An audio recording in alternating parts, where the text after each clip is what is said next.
Bonjour les graphes et bienvenue à cette nouvelle vidéo. Alors aujourd'hui c'est bien simple, on va parler de ce dont tout le monde parle actuellement, comme si tout le monde s'était réveillé. Oh mon Dieu, l'inversion de la courbe des taux. Bref, c'est un indicateur comme un autre. Si vous me suivez, si vous avez suivi mes formations également, vous savez que c'est un indicateur que je suis. L'inversion de la courbe des taux, c'est simple.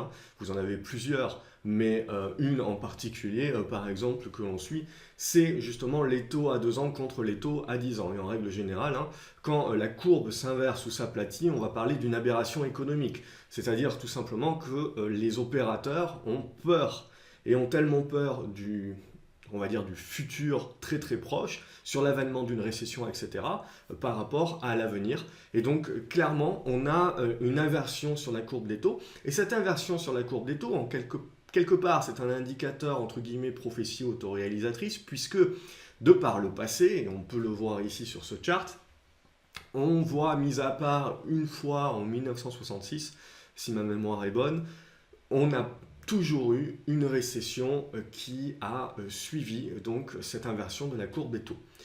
Donc, quelque part, on peut se dire, en effet, quand cette courbe des taux s'aplatit et qu'elle s'inverse, qu'elle devient donc négative, on n'est pas loin d'une inversion économique et de l'avènement d'une récession. Mais après, il ne faut pas tout mélanger. Ce n'est pas parce que vous avez l'inversion de cette courbe des taux que nécessairement vous allez avoir, certes, potentiellement une récession, mais une récession qui va se transformer en crise systémique, donc crise économique, crise sociale, crise boursière.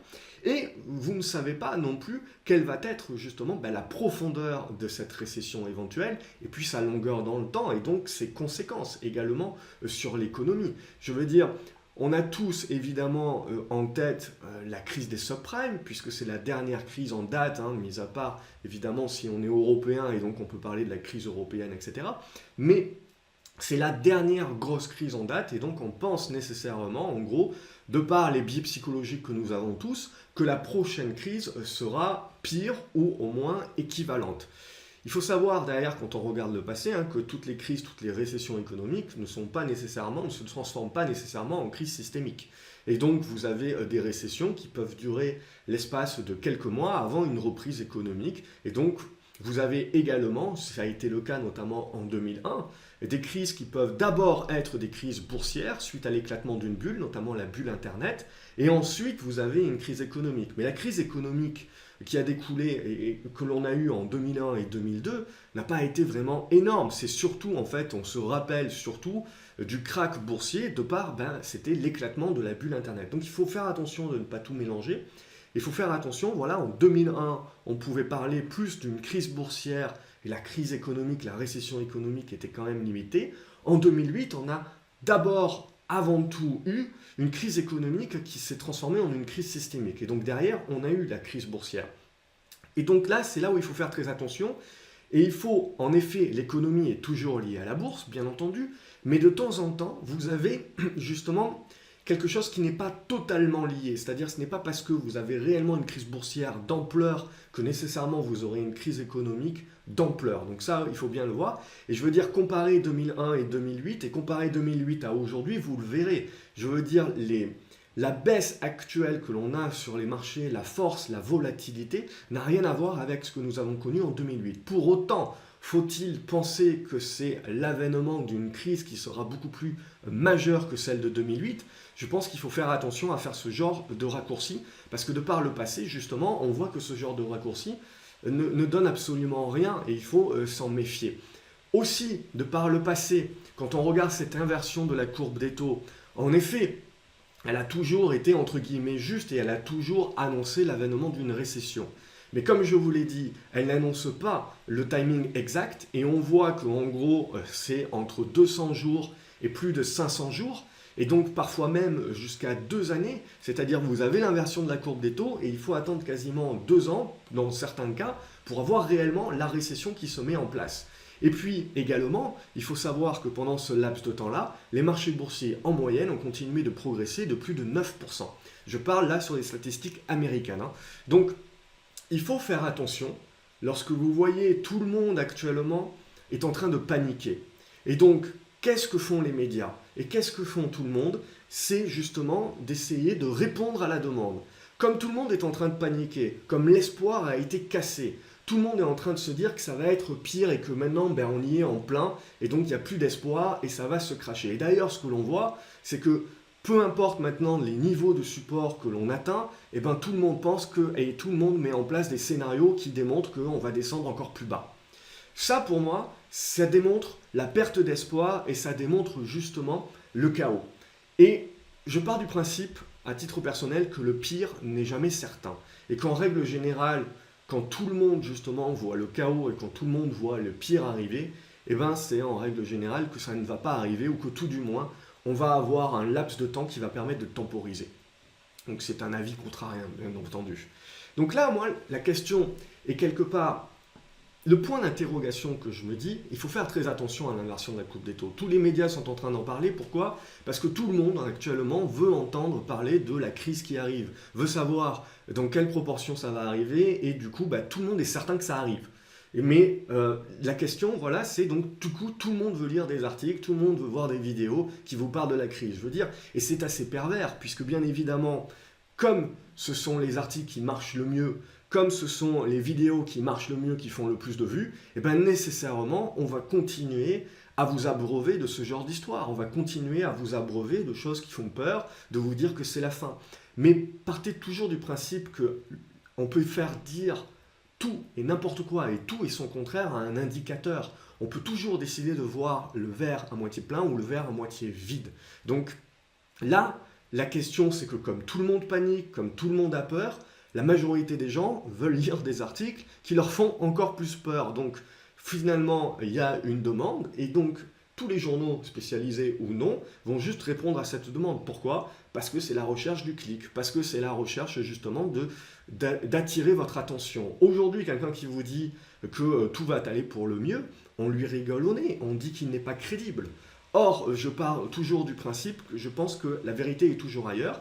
Et donc, même si, à titre personnel également, j'interprète l'inversion de la courbe des taux, et elle n'a pas encore eu lieu, on est vraiment en train de l'anticiper comme un signal négatif en effet, j'interprète également de par le passé qu'il faut faire très attention au timing et au fait que vous n'avez absolument aucune certitude derrière et vous ne pouvez absolument pas extrapoler de ce seul graphique-là, de dire la récession va arriver maintenant, vous n'en savez rien, potentiellement elle peut arriver dans 100 jours, dans 200 jours, dans 300 jours, voire dans 2 ans, voire plus.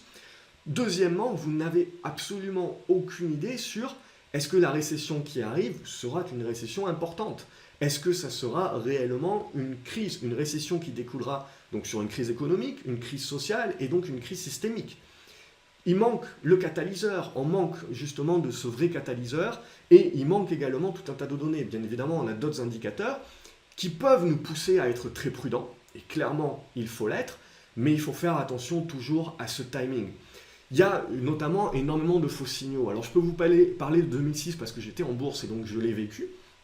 Mais moi je me souviens d'avoir exactement le même genre de graphique, les mêmes genres de discussions, même genre de propos de fin du monde dès 2006. Et 2006, on avait eu justement un faux signal. Vous voyez que l'inversion de la courbe des taux a eu lieu. Et puis ensuite, on a zigzagué et on a fait cet aplatissement autour des zéros. Mais ce n'est que 2 ans et demi plus tard que réellement, on a eu la récession qui s'est mise en place. Et toute la question derrière, c'est de savoir que pendant ce laps de temps, évidemment, si vous êtes un boursicoteur, et on a eu quand même une progression des marchés encore substantielle. De la même façon, vous avez eu la même chose en 1997. En 1997, on était exactement dans les mêmes conditions. Vous aviez une raréfaction des liquidités, et donc vous avez une augmentation du dollar qui ont mis une énorme pression sur les marchés émergents. Donc vous aviez exactement les mêmes conditions, et vous aviez donc l'inversion de la courbe des taux qui était en train d'arriver. Et tout le monde en parlait de la même manière. La crise qui est advenue que plus de 2 ans plus tard, il y a eu, à un moment donné, juste avant cette nouvelle crise, à nouveau un dip. Donc on n'est jamais à l'abri de dire, ok, potentiellement on inverse la courbe des taux, mais derrière, potentiellement, elle va continuer en zigzaguer comme de 2006 à 2008, avant de réellement nous donner le déclenchement de la récession. Mais encore une fois, quelle sera la profondeur de cette récession? Est-ce qu'on peut réellement extrapoler que la crise qui adviendra sera bien pire que la crise que nous avons connue? La dernière que nous avons vraiment en tête, c'est celle des subprimes. On n'en sait absolument rien. Et surtout, il faut faire attention. Regardez 1997, vous avez eu cette crise des liquidités qui a mis une crise notamment sur les marchés émergents. Mais derrière, vous avez eu de 98, 99, qui ont été les plus belles années de la bourse, qui ont créé une bulle spéculative, et donc derrière, avant même de mettre en place une crise économique, qui est advenue réellement en 2001, on a commencé dès le printemps 2000 à mettre en place un dégonflement de la bulle. Et donc là, on a réellement eu un dégonflement de la bulle boursière avant d'avoir une crise économique. Une crise économique qui a été relativement courte, hein. Vous voyez, hein, de par l'épaisseur du trait grisé, c'est le temps qu'a duré la récession.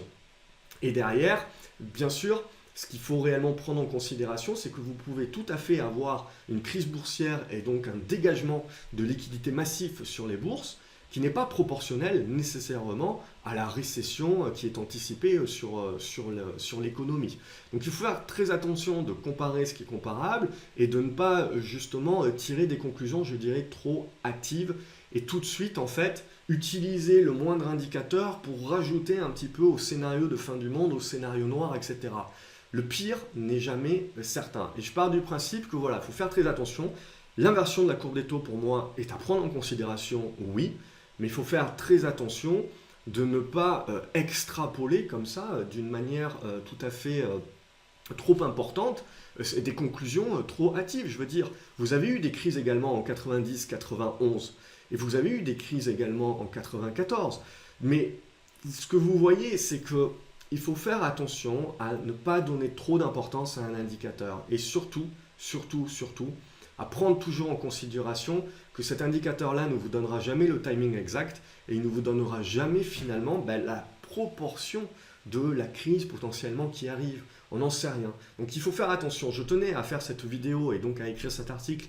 Je vous mettrai le lien justement dans les commentaires pour que vous lisiez un petit peu plus le détail. Mais je tenais voilà, à rentrer un petit peu plus dans le détail.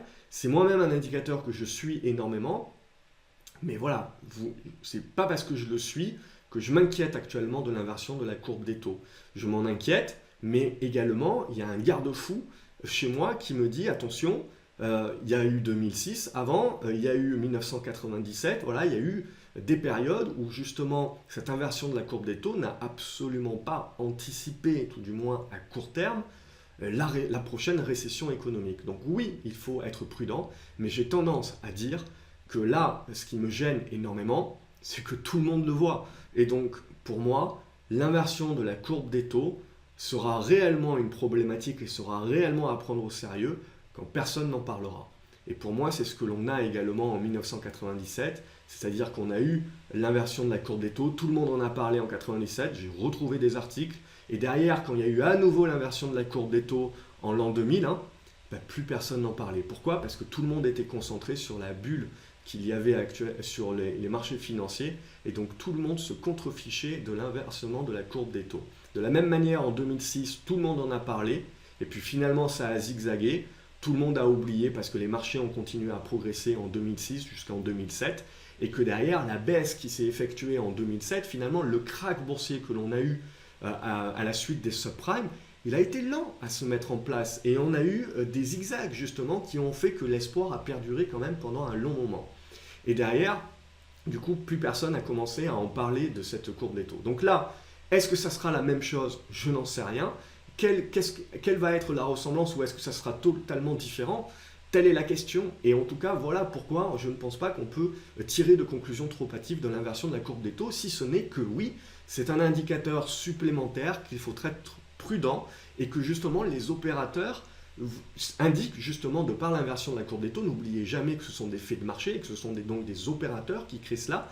Et donc les opérateurs prouvent une certaine défiance, ils sont prudents, ils font attention, et c'est pour ça également qu'on a l'inversion de cette courbe des taux. Et donc il faut faire attention puisque notre économie est basée sur la confiance, et donc si en effet il y a énormément de défiance sur les marchés et que cela atteint les consommateurs, ça crée une prophétie autoréalisatrice puisqu'évidemment ça impactera la consommation et donc évidemment la croissance. Voilà ce que je voulais dire un petit peu sur cet indicateur. Donc vous l'avez compris, de prendre les choses avec des pincettes, je pense que c'est toujours très important, plutôt que voilà, d'être omnibulé en ce moment par la panique qui est créée, et quelque part, comme vous demandez de la peur et de la panique, vous êtes servi, et donc ça renforce tout ce système-là. Donc il faut faire très attention à ça, et en règle générale, moi je pars du principe que quand je commence à voir des personnes qui ne me parlent plus des supports, mais qui commencent à voir les supports sur les marchés, mais alors très très bas, bah là je pars du principe que on est dans une exagération, que potentiellement on aura droit à notre crise, potentiellement on aura droit à notre récession, potentiellement ça sera pire que la crise des subprimes, je n'en sais absolument rien, mais potentiellement, surtout, ça n'arrivera pas demain. Et donc on risque encore d'avoir des faits de marché qui peuvent permettre de tirer son épingle du jeu, et donc en effet, le pire n'est jamais certain. Voilà ce que je voulais dire un petit peu pour essayer, je dirais, d'ouvrir un petit peu plus l'esprit. En tout cas, moi, c'est comme ça que je vois les choses. Bien entendu, n'hésitez pas à me dire ce que vous en pensez dans les commentaires, évidemment, hein, comment vous voyez les choses. Partagez et aimez cette vidéo si vous pensez qu'elle peut aider d'autres personnes à y voir un petit peu plus clair.